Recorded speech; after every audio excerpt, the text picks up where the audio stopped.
When we evaluate a decision to buy something, our interest level increases as we go through a number of thought processes, or buying steps if you like.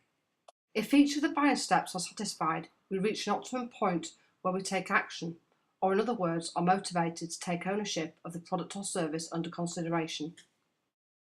Thus, the role of a professional and successful salesperson is simply to lead the respective customer through each buying step, making sure that each one has been satisfied prior to moving on to the next, and building their desire to an optimum point to take action.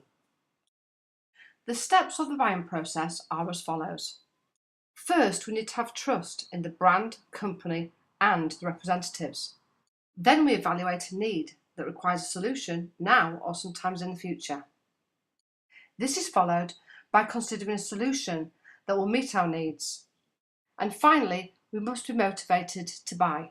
If any of the steps in the buying process are missing or not completely satisfied, the buying process will falter.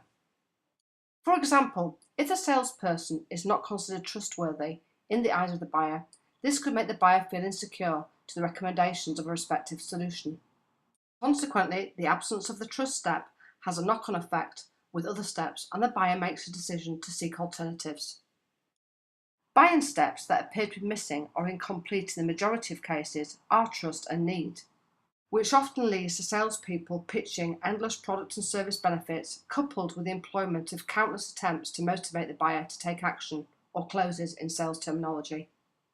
In effect, what salespeople are doing in this situation is dragging the buyer to make a decision to purchase, and while they could acquire a sale, the buyer feels under pressure and the relationship is damaged, a possible reason why the profession of selling has a poor reputation with many customers.